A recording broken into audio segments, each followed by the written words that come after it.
अस्सलाम वालेकुम स्टूडेंट्स। आज हम रोल ऑफ किडनी पढ़ेंगे कि किडनी का क्या किरदार होता है यूरिन फॉर्मेशन के अंदर। यूरिन जो हमारा बनता है किडनी के अंदर वो कैसे बनता है। अब सबसे पहले जो यूरिन यानी कि निकलता है वो हमारे जिस्म के अंदर जो भी जहरीली चीज़ें होती हैं उनको ख़त्म करने के लिए होता है। अब वो जहरीले जो चीज़ें हैं वो सबसे पहले यानी कि बनती कहाँ पर है, वो हमारे लिवर के अंदर बनती है। कहाँ पर? लिवर के अंदर।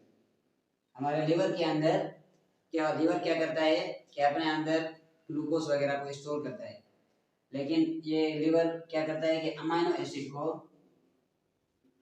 तोड़ता है। अमाइनो एसिड को की ब्रेकडाउन करता है। तो अमाइनो एसिड को जब तोड़ता है तो उससे एक ग्रुप निकलता है जिसको हम कहते हैं NH2। ये अमाइनो एसिड के अंदर होता है, अमाइनो ग्रुप इसे कहते हैं। अमाइनो एसिड और इसको जब निकालते हैं यानी कि जब अमाइनो एसिड को तोड़ते हैं इस प्रोसेस को कहते हैं डीअमाइनेशन। डीअमाइनेशन यानी कि लिवर के अंदर क्या होता है, जब डीअमाइनेशन होती है तब ये NH2 प्रोड्यूस होता है। NH2 ये क्या करता है, जैसे NH2 प्रोड्यूस होता है तो ये H प्लस के साथ मिलकर बना देता है NH3। NH3 अब ये क्या है, यानी क्या है, ये अमोनिया बन गया है। ये बहुत यानी कि टॉक्सिक है, जहरीला है। क्या है? टॉक्सिक जहरीला है। अगर ये हमारे जिस्म के अंदर थोड़ा ज्यादा यानी कि हद से ज्यादा हो गया तो हमारे जिस्म को यानी कि हमारे सेल्स को डिस्ट्रॉय कर देगा। तो इसको क्या कर देते हैं, या यानी कि बहुत टॉक्सिक है, इसको कन्वर्ट कर देते हैं एक और सब्सटेंस के अंदर जिसको हम कहते हैं यूरिया। तो सबसे पहले क्या होता है, लिवर के अंदर डीअमाइनेशन होती है यानी कि अमाइनो एसिड को तोड़ा जाता है। उसके नतीजे में जब अमाइनो ग्रुप बनता है तो वो कन्वर्ट हो जाता है NH3 के अंदर, अमोनिया के अंदर। अमोनिया फिर क्या होता है, यानी कि अमाइनो ग्रुप अमोनिया के अंदर कन्वर्ट हो जाता है। फिर अमोनिया जो है उसको कन्वर्ट कर दिया जाता है एक और सब्सटेंस के अंदर जिसे हम क्या कहते हैं, यूरिया। ये अमोनिया जो है ये बहुत टॉक्सिक है, या यूरिया भी है लेकिन अमोनिया बहुत टॉक्सिक है। अब ये जो यूरिया है, ये यूरिया जो लिवर से यानी कि निकला, इसको हमारी जो किडनी है वो यूरिन की फॉर्म में हमारे जिस्म से निकलती है। तो अब ये यानी कि जो किडनी से निकलता है यूरिन हमारा, उसके अंदर ये यूरिया होता है, यानी कि यूरिया को एक्सक्रीट करना होता है, बाहर निकालना होता है। अब ये यूरिया यानी कि किडनी के अंदर कैसे बाहर निकलेगा, क्योंकि ये ब्लड के अंदर शामिल होता है, क्योंकि ब्लड है वहाँ पर किडनी के अंदर, ब्लड आता है तो ब्लड से ये चीजें निकलती हैं। अब कैसे होता यानी कैसे यूरिन बनता है, यूरिन के अंदर ये होता है, अब वो देखना है। अब यूरिन फॉर्मेशन के अंदर क्या होता है,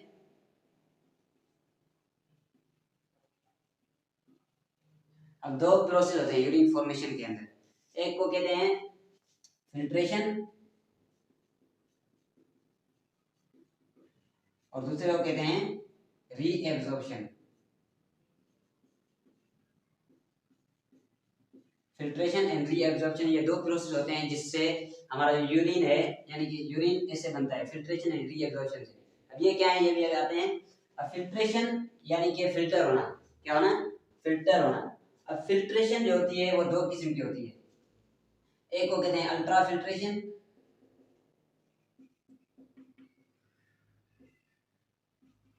और एक को कहते हैं सिलेक्टिव फिल्ट्रेशन।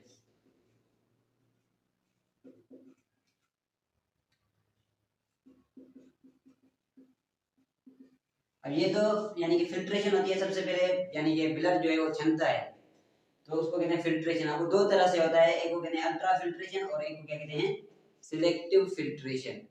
अब ये शुरुआत कहाँ से होता है, हमने पढ़ा था नेफ्रॉन का स्ट्रक्चर।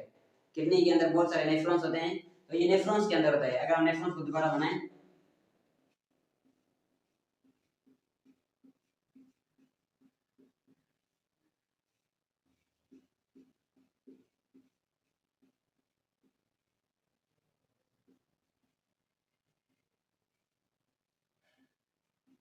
तो ये नेफ्रॉन, ये इसको हमने नाम दिया था, जो कप शेप का था इसको हमने बोमेंस कैप्सूल का नाम दिया था, बोमेंस कैप्सूल। इसको हमने प्रोक्सिमल कॉन्वोल्यूटेड ट्यूब्यूल का नाम दिया था PCT, यानी प्रोक्सिमल कॉन्वोल्यूटेड ट्यूब्यूल। इसको हमने नाम दिया था लूप ऑफ हेनले का, लूप ऑफ हेनले। और इस ये जो फोल्डिंग आ रही है इसको हमने नाम दिया था डिस्टल कॉन्वोल्यूटेड ट्यूब्यूल, DCT, यानी कि डिस्टल कॉन्वोल्यूटेड ट्यूब्यूल। और ये जो आखिरी लास्ट है इसको हम कहते हैं कलेक्टिंग डक्ट। यहाँ पर बहुत सारे नेफ्रॉन्स आकर यहाँ पर जमा होते हैं। अब ये जो फिल्ट्रेशन होती है शुरू ये होती है इस बोमेंस कैप्सूल से। अब बहुत सारी यानी किडनी के अंदर आर्टरीज आती हैं यानी कि ब्लड वेसल्स आती हैं, जैसे अंदर आती हैं तो वो आकर हर नेफ्रॉन के अंदर चली जाती हैं। हर नेफ्रॉन के कौन से हिस्से में? इस बोमेंस कैप्सूल के अंदर। अब ऐसे आएंगी जो आने वाली होती हैं, एक यहाँ से ऐसे आएंगी यहाँ पर यानी कि होकर फिर यहाँ से वापस जाएंगी। जैसे अब एक आने वाली है एक जाने वाली है। हमने आने वाली को नाम दिया था एफरेंट आर्टेरियोल और जाने वाली को नाम दिया था इफ्रेंट। ए से आने वाला, ई से एग्जिट होने वाला।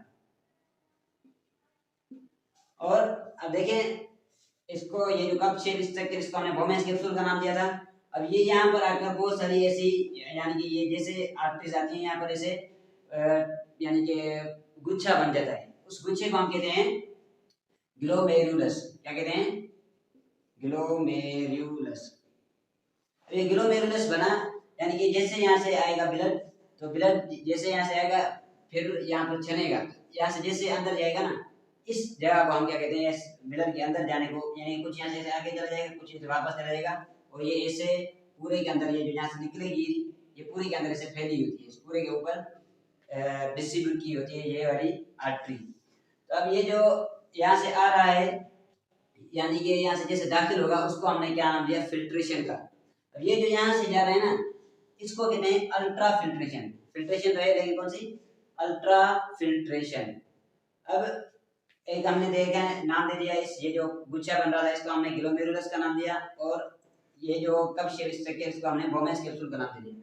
और एक नाम ऐसा होता है जो इन दोनों को मिलाकर नाम दिया जाता है, इसको पूरे गुच्छे को और इस कप शेप स्ट्रक्चर को, उस पूरे को कहते हैं मेलफिजियन ट्यूब्यूल।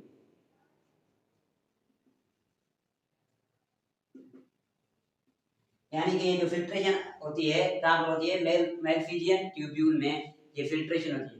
अब जो यूरिन ये यानी कि अब आगे जो जाएगा यानी कि ब्लड आगे गया, अब ये जो अंदर चला गया इसको अब हम ब्लड नहीं कहेंगे, इसको कहते हैं फिल्ट्रेट।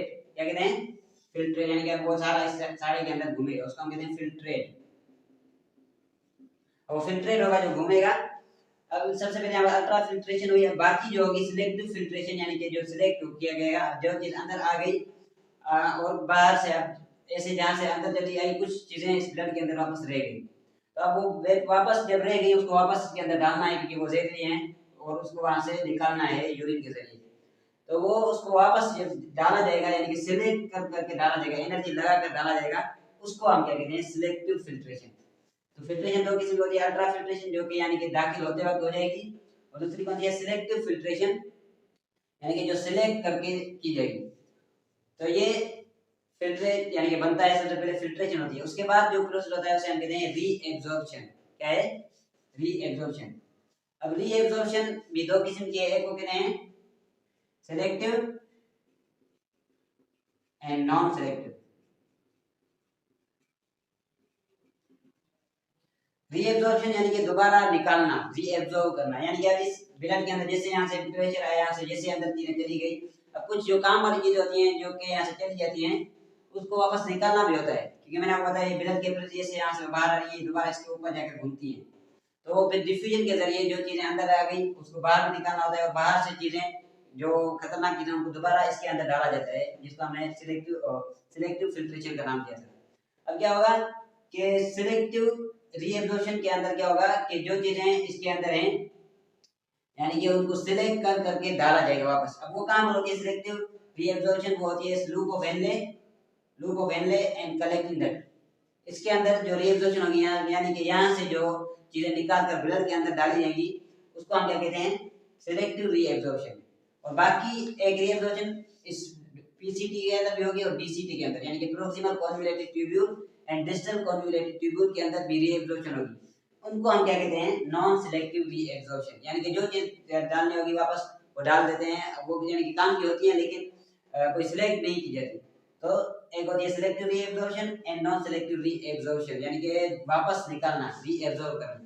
तो ऐसे जब ऐसे यहाँ से घूमकर चला आएगा, घूमकर फिर यहाँ से जो होगा यूरिन बनकर यहाँ से निकल जाएगा।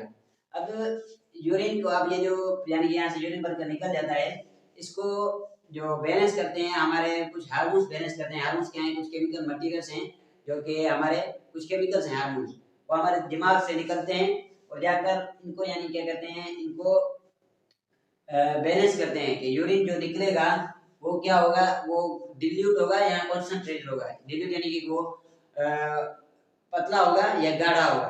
तो वो कुछ हार्मोन्स ये डिपेंड करते हैं हार्मोन पर। वो कौन से हैं? ADH and parathyroid hormone. ADH यानी कि एंटी डायरेटिक हार्मोन, एनपीटीएच यानी कि पैराथायरॉयड हार्मोन, एंड कैल्सिटोनिन।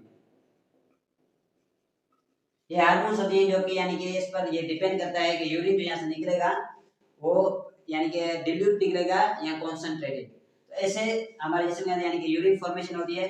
फिर ये यूरिन यहाँ से जाकर जहाँ पर हमने किडनी के अंदर पिरामिड स्ट्रक्चर बनाए थे उसके अंदर ये चीजें होती है। फिर वो एक जगह पर आकर जमा होते हैं जिसको हमने क्या नाम दिया था? पेल्विस का। तो पेल्विस के बाद वो नीचे यूरेटर के अंदर चले जाते हैं, फिर यूरिनरी ब्लैडर, और यूरिनरी ब्लैडर के बाद यूरिथ्रा के जरिए हमारे जिस्म से ये टॉक्सिक सब्सटेंस निकल जाते हैं। अब देखिए यहाँ पर जैसे यूरिन यहाँ से जाता है तो यहाँ से ना वाटर की रीएब्जॉर्प्शन भी होती है। रीएब्जॉर्प्शन यानी कि दोबारा निकालना। तो वाटर की रीएब्जॉर्प्शन भी होती है, पानी को भी दोबारा निकाला जाता है। अगर हमारे जिस्म के अंदर पानी की बहुत कमी होगी तो इसको यहाँ से ज्यादा पानी निकाला जाएगा। पानी ज्यादा निकल जाएगा तो यूरिन क्या जाएगा? कॉन्सेंट्रेटेड जाएगा। और अगर हमारे जिस्म के अंदर बहुत पानी है और हमें पानी की जरूरत नहीं है तो यहाँ से पानी को रीएब्जॉर्ब नहीं किया जाएगा, पानी ज्यादा से ज्यादा अंदर चला जाएगा यूरिन से, ताकि हमारे जिस्म के अंदर जो पानी बढ़ गया वो यानी कि बैलेंस हो जाए। तो किडनी सिर्फ यानी कि एक्सक्रीटरी काम नहीं है, तो इसका एक्सक्रीटरी सिस्टम के अंदर भी काम है। दूसरा ये रेगुलेटरी काम भी करता है, यानी कि रेगुलेशन, हमारे ऑस्मो रेगुलेशन यानी कि पानी का बैलेंस भी करती है। और जो एक्सक्रीटरी सिस्टम है यानी कि जो टॉक्सिक सब्सटेंस हैं उनको भी ये निकालने के अंदर मदद करती है। कौन? ये हमारे जो नेफ्रॉन यानी कि किडनी हमें इस चीज के अंदर मदद करती है। यूरिन फॉर्मेशन करके एक्सक्रीटरी प्रोडक्ट को निकाल देते हैं और पानी की रीएब्जॉर्प्शन करवाकर या पानी को वापस पानी की रीएब्जॉर्प्शन कम करवाकर रेगुलेटरी सिस्टम भी के अंदर भी काम आती है। तो ये था हमारा आज का टॉपिक। इंशाल्लाह उम्मीद करते हैं कि आपको समझ आ गया।